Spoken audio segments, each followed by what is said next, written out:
Hello friends, welcome to SSC coaching centre. दोस्तों, आज के वीडियो में टाइम स्पीड डिस्टेंस की बात करेंगे, लेकिन सबसे पहले मैंने बेसिक क्वेश्चन रखा है जो आपको पता होना चाहिए।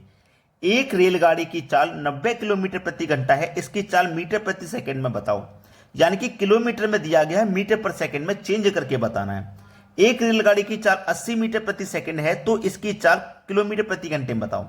यानी कि आपको किलोमीटर से यहां मीटर में चेंज करना है और यहां मीटर से किलोमीटर में। तो ये बेसिक है जो आपको जानकारी होनी चाहिए। चलिए, एक बात मैं आपको क्लियर कर दूं, ये किलोमीटर हमारी बड़ी यूनिट है ना, और मीटर में पूछा गया, मीटर हमारी छोटी यूनिट है। तो बड़ी यूनिट से जब भी आप छोटी यूनिट में चेंज करेंगे, बड़ी यूनिट से छोटी में चेंज करेंगे, तो छोटी संख्या ऊपर रखोगे 5 बटे में रखोगे 18। 18 और 5 में छोटी संख्या 5 है। जब छोटी यूनिट में चेंज कराएगा तो आप छोटी संख्या ऊपर रखेंगे। ऐसे ही देखो, मीटर से जब आप किलोमीटर में चेंज करोगे तो देखो, किलोमीटर तो बड़ी यूनिट है, तो बड़ी संख्या ऊपर रखोगे। 18 और 5 में बड़ी संख्या 18 है, तो 18 ऊपर रखोगे, नीचे 5। जब छोटी यूनिट में चेंज करोगे, छोटी संख्या ऊपर, बड़ी में चेंज करोगे तो बड़ी संख्या ऊपर। अब इसे आप बता दीजिए, ये क्या है हमारा 90 किलोमीटर प्रति घंटा। तो आप 90 किलोमीटर प्रति घंटा को मीटर पर सेकंड में चेंज करने के लिए, छोटी यूनिट में चेंज करने के लिए 5 बटे 18 से आप मल्टीप्लाई करोगे। ठीक है, तो 18 से कटाओ, 18 पंजे 90, 5 गुने 5 25, यानी कि 25 मीटर प्रति सेकंड इसका आंसर है। और इसका जवाब बताएंगे तो हमारे पास कितना है, 80 मीटर प्रति सेकंड।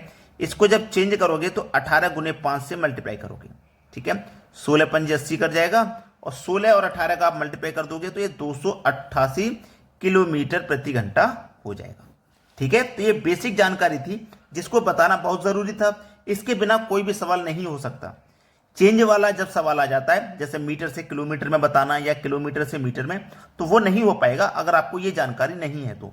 चलिए, अब देखते हैं प्रश्न। अगला प्रश्न है, एक 200 मीटर लंबी रेलगाड़ी 36 किलोमीटर पर घंटे की चाल से जा रही है, तो बताओ पटरी के पास खड़े एक व्यक्ति को यह कितने समय में पार करेगी।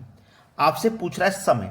सबसे पहले एक बात कि यहां पे मीटर है तो यहां किलोमीटर है, तो किलोमीटर को पहले मीटर में चेंज कर लो, जो मैं पहले बता चुका हूं। तो 36 किलोमीटर को मैं मीटर में चेंज करूंगा, छोटी यूनिट में चेंज करूंगा तो छोटी संख्या ऊपर रखूंगा, बड़ी संख्या नीचे। 18 दुने का 36, 2 पंजे 10, यानी कि 10 मीटर प्रति सेकंड निकल के आ गया।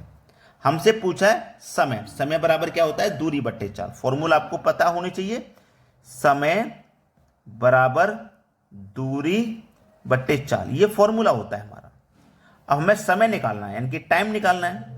दूरी हमारे पास है 200 मीटर की, चाल है 10 की, है ना, 10 की चाल है। 0 से 0 कट गया, टाइम आ गया 20 सेकंड का। सवाल खत्म, सवाल हो गया हमारा खत्म, टाइम आ गया 20 सेकंड का। क्लियर हो गया सभी को प्रश्न। चलिए, अब देखते हैं अगला सवाल। अगला प्रश्न है, एक 300 मीटर लंबी रेलगाड़ी 72 किलोमीटर प्रति घंटे की चाल से जा रही है, तो बताओ उसे 200 मीटर लंबे प्लेटफॉर्म को पार करने में कितना समय लगेगा।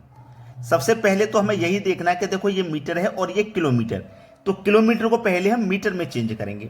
ठीक है, छोटी यूनिट में चेंज करेंगे, तो 72 किलोमीटर पर घंटे की चाल है, इसे मीटर में चेंज कर लो छोटी यूनिट में, तो छोटी संख्या ऊपर आ जाएगी, बड़ी संख्या नीचे।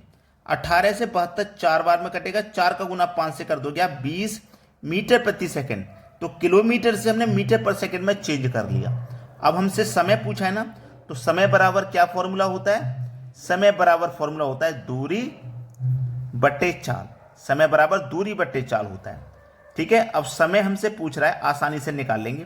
दूरी कितनी है, एक तो दूरी है 300 मीटर की, एक है 200 मीटर की, दोनों को ऐड कर लेंगे आप। जितनी भी दूरी होती हैं या जितनी भी लंबाइयां होती हैं सबको ऐड कर लेते हैं, तो 300 और 200 मिलकर के हो जाएगी 500। ठीक है, चाल कितने की है, 20 की चाल है, तो 20 ले लो, सवाल यही खत्म हो जाएगा आपका। 0 से कट गया 0, 2 से 50 कट गया 25 बार में, यानी कि 25 सेकंड समय कितना लगेगा, 25 सेकंड का समय लगेगा। यह आपके प्रश्न का बिल्कुल सही जवाब हो जाएगा। क्लियर हुआ सभी को। चलिए, अब देखते हैं अगला प्रश्न। अगला प्रश्न है, 1500 मीटर लंबी रेलगाड़ी 54 किलोमीटर पर घंटे की चाल से जा रही है, उसके सामने 100 मीटर लंबी रेलगाड़ी 36 किलोमीटर पर घंटे की चाल से आ रही है, तो बताओ वे दोनों एक दूसरे को कितने समय में पार करेंगी। बहुत अच्छा सवाल। देखो, एक रेलगाड़ी तो ऐसे जा रही है, दूसरी रेलगाड़ी उसके सामने से आ रही है। याद रखना, जब आमने सामने से गाड़ियां आती हैं तो उनकी चाल को हम करते हैं प्लस। ठीक है, तो एक की चाल है 54 किलोमीटर की और दूसरे की चाल है 36 किलोमीटर की। तो जब मैं दोनों चाल को जोड़ लूंगा, 54 और 36 को जब मैं जोड़ लूंगा तो कितना हो जाएगा, 90, है ना, 90। चाल हमेशा ऐड होती हैं, याद रख लेना, जब आमने सामने से आए, और जब एक ही दिशा में जाएं तो अंतर होता है, घटाते हैं, और आमने सामने से आए तो जोड़ते हैं। तो मैंने दोनों चालों को जोड़ लिया, 90 हो गया। अब 90 को मैं क्या करूंगा, देखो ये तो किलोमीटर में है ना, तो मीटर में चेंज करने के लिए चेंज करूंगा मैं, भाई मीटर में बदलना है तो चेंज करूंगा, छोटी यूनिट में बदलना है तो छोटी संख्या ऊपर रखो, बटे में 18, 18 पंजे 90, 5 गुने 5 25, तो 25 मीटर प्रति सेकंड हो गया चेंज करने के बाद। यहां तक तो बात आपकी समझ में आ गई। हमसे पूछ रहा है कि कितने समय में पार करेगी, समय पूछ रहा है भाई, हमसे क्या पूछा जा रहा है, हमसे पूछा जा रहा है समय। तो समय बराबर आपको पता है दूरी बटे चाल, समय बराबर दूरी बटे चाल, दूरी बटे चाल होती है। चलिए आसानी से कर लो, दूरी हमारे पास कितनी है, 1500 मीटर की ये दूरी है। ये यहां पे दोस्तों 1500 नहीं 150 है, एक जीरो गलती से लग गया। ये 150 मीटर की दूरी है और ये 100 मीटर की है, तो 150 और 100 मिलकर के 250 हो जाएगा, 250। ठीक है, चाल हमारे पास चेंज करने के बाद 25 आई है। अब इसे 25 से 25 एक बार में कट जाएगा और एक जीरो, सवाल खत्म। कितना समय लगेगा भाई, 10 सेकंड का समय लगेगा। ये आपके सवाल का सही जवाब है। यहां 1500 नहीं था, 150 है क्वेश्चन के अकॉर्डिंग, लेकिन गलती से एक और जीरो यहां पे ऐड हो गया, कोई बात नहीं। तरीका मैंने आपको बता दिया, कॉन्सेप्ट अच्छे से समझ में आ रहा है। अब देखते हैं अगला सवाल। अगला प्रश्न है, एक रेलगाड़ी 100 मीटर लंबे प्लेटफॉर्म को 9 सेकंड में व 200 मीटर लंबे प्लेटफॉर्म को 12 सेकंड में पार कर जाती है, तो रेलगाड़ी की लंबाई व चाल बताओ।